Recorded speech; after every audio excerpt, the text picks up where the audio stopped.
He just couldn't resist opening that door, could he? That's a scene from The Brinks Job, one of 5 new movies we'll be looking at on Sneak Previews, 2 critics evaluating the new movies in town. Across the aisle from me is Gene Siskel, the film critic of the Chicago Tribune and CBS TV News in Chicago. And this is Roger Ebert, the Pulitzer Prize-winning film critic of the Chicago Sun-Times. Now, in addition to The Brinks Job, we'll be reviewing Hardcore, a tough new film by the writer of Taxi Driver. Hardcore stars George C. Scott as a deeply religious man whose daughter has run away from home and into the California pornography business. Also, we'll take a look at The Warriors, a film certain to make my year's 10 worst list. It's about a war between street gangs in New York City. And Quintet, a film directed by Robert Altman and starring Paul Newman. Now, Roger and I don't see eye to eye on several of these movies, but our major disagreement comes right away with the first film, The Great Train Robbery. Well, I like it, so I take it that you didn't. You're right. Okay. Back in 1855, they said it had to be impossible to rob a moving train. The logistics were just too much for even the most brilliant thieves, but criminals in Victorian England shared the optimism of their age. They believed all things were possible, if only you approached them with logic and courage and a diabolical imagination. And that's the premise behind The Great Train Robbery, a comedy thriller about the first train robbery in history. The target is a safe containing gold bars, a payroll for the British Army, and the safe is on a train and it's locked with 4 keys, and so the first step, of course, is to steal the keys. The criminals take a banker to a bordello and set him up with their seductive accomplice. It was Leslie Ann Down making it 1 key down, 3 to go. You might remember her from Upstairs, Downstairs. Her fellow conspirators in the Great Train Robbery are Sean Connery and Donald Sutherland, and once they steal the keys, they discover they have a new problem. How do you get on board the luggage car that contains the safe with the gold? The Great Train Robbery is a classy caper film steeped in the atmosphere of the Victorian age. Sometimes it seems to move a little slowly for a caper, but times were simpler then. And Sean Connery and Donald Sutherland have a nice sort of camaraderie and understated irony and wit that make the movie a literate and a civilized entertainment. Well, I'm not as big a fan of it as you are. I didn't hate it, but the very thing that you mentioned moves a little slowly at times. That's really what happened to me. In that bordello scene, or even in that conversation among the 3 of them scene, it just seems so lackluster and slow that for a comedy piece, you know what happened? I started to see the actors rather than the costumes they were wearing, and the film sort of broke down for me. That didn't really happen to me. It seems to me that a period piece like this takes place 125 years ago. You want a different pace. You might remember a film that I think we both liked a couple of years ago, The 7% Solution, right, which was set at about the same time. I think you have to have that kind of pacing in order to get the atmosphere. I think if I looked at that film, I wouldn't find those long speeches, but maybe not. More important, I think that this film, by comparison, we got later on in the show, The Brinks Job, which is also about a robbery, also a period film, 1950s Boston. That one, I bought the costume. Maybe I do have a requirement for a little faster action. Well, I'm not saying this is the greatest caper I've ever seen, but I thought it was fun. I thought it had style. I did like the acting. When they finally got to that robbery, it did get a little bit exciting. Okay. Now, we differ on that film, but not on our next one. Right. Our next picture is certain to arouse a great deal of controversy. It's Hardcore, written and directed by Paul Schrader, the same man who wrote the ultra-violent film Taxi Driver. Now, like Taxi Driver, Hardcore is set in a world of ugliness, the world of porno bookstores and porno films. George C. Scott plays a deeply religious man whose teenage daughter runs away from him, away from their home in Michigan.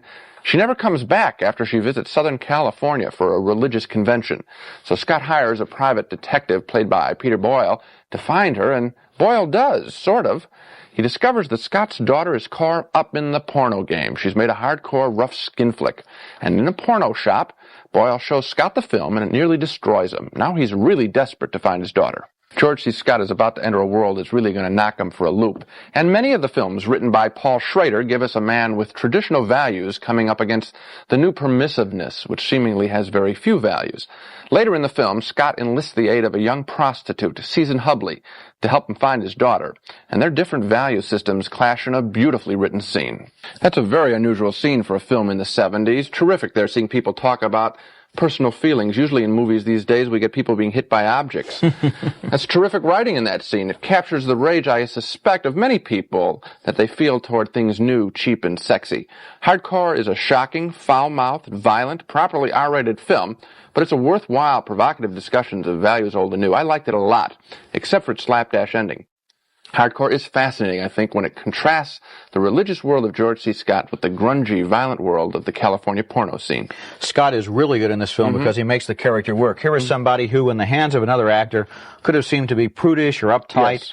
He has his values, he brings a dignity and a manliness to them so that we can really know who he is. And then when he meets the girl who is his total opposite, the other side of the sexual revolution, the young hooker, they are able to somehow transcend the things that come between them, that come between them and really make a contact as human beings. Yeah, they really are. There's a meeting of the minds in that scene. It's a very powerful scene.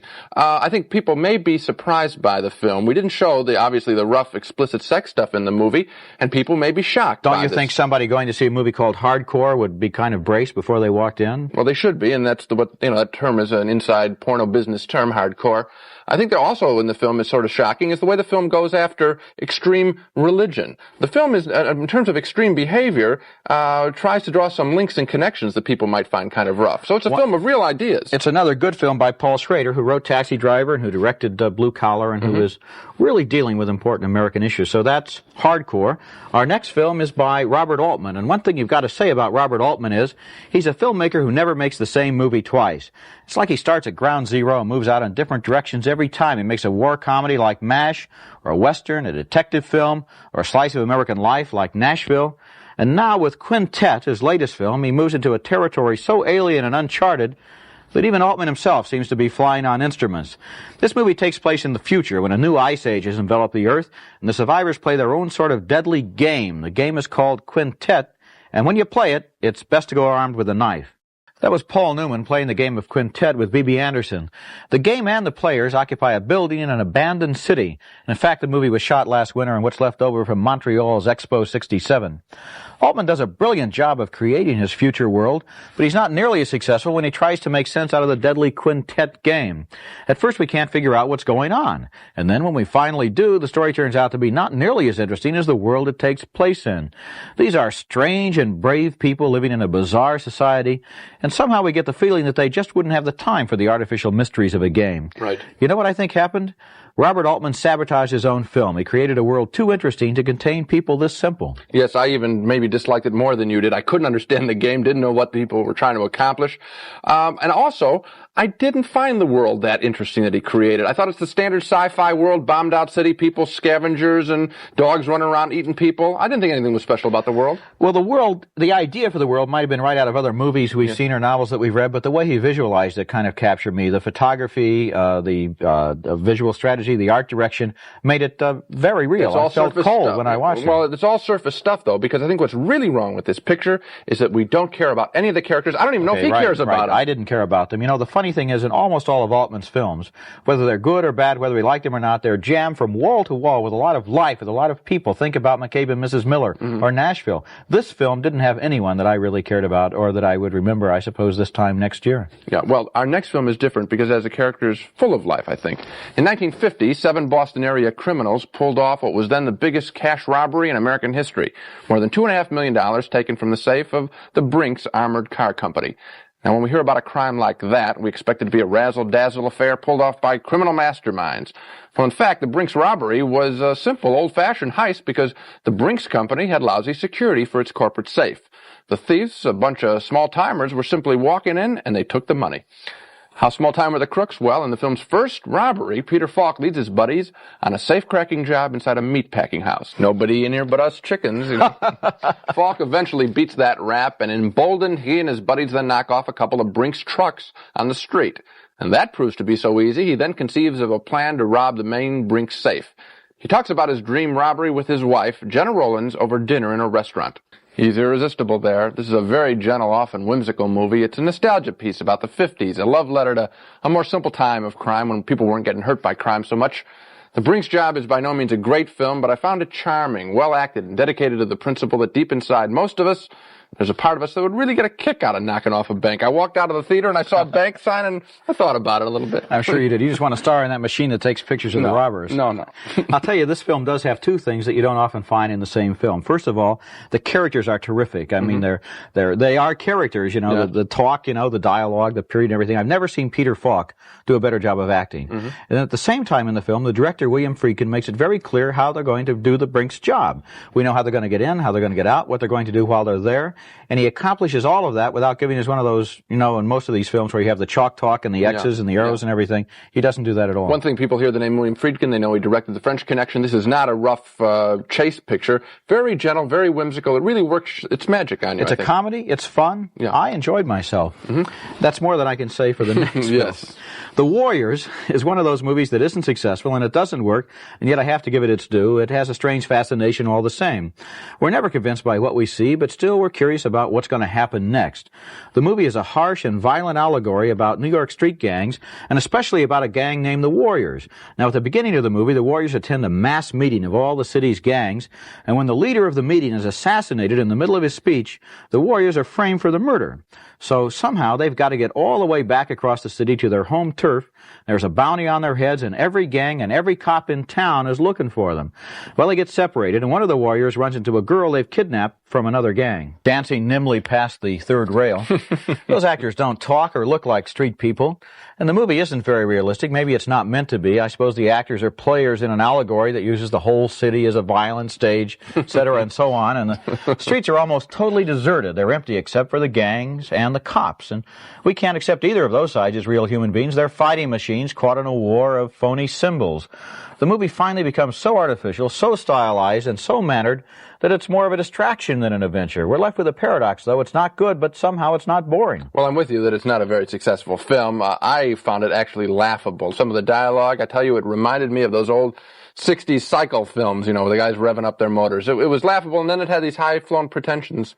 I don't know. Oh, I don't know. I think maybe you're asking it to be more realistic, like real street gangs or something. Mm-hmm. I think the director, Walter Hill, wanted to have some kind of a parable about life in the urban jungle. I could see the parable. I couldn't buy it. I wasn't interested. I thought the film was really a waste of time. Well, I did think it was a waste of time, too, and I don't reward a film particularly because of its high-flown intentions.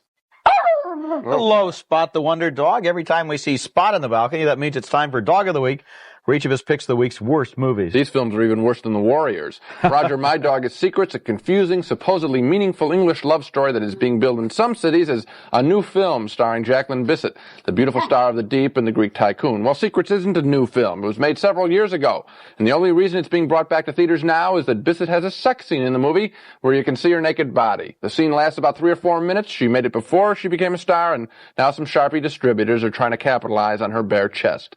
The film otherwise is thoroughly confusing as it examines secret love relationships entered into by Bisset, by her husband, and by her young daughter. But the real secret in Secrets is that the film is a completely phony ripoff. It's not new. It's not new. My film is newer, I guess, than Secrets, but it should have been made before the invention of the motion picture. The dog is called The Stranger and the Gunfighter, and it's sort of a United Nations of schlock. It stars a Chinese kung fu expert, an American cowboy, and a spaghetti western. It was produced by Italians and shot in Spain and Hong Kong. And how do these people talk to each other? Well, that'd only be a problem if they had anything to say. The kung fu expert has been sent to America to find out what his dead uncle did with a fortune in gold. Well, it turns out that the secret of the gold has been tattooed on the bottoms of 4 of the uncle's girlfriends. And so the Chinese guy and the gunfighter team up to find the girls and get to the bottom of things. Oh, no. Then there are lots of phony kung fu fights and boring gun battles. And you know, this film has a little something to disappoint almost everyone. Well, so much for the dogs. To recap the main movies on the show, Roger and I differed in our opinions about The Great Train Robbery with Sean Connery. Roger liked the PG-rated film. He recommends you see it. I thought the picture had more style than real adventure, so I say no. We agree, however, that George C. Scott gives a riveting performance in Hardcore, a rough R-rated film about old and new values. We both say strongly yes to Hardcore.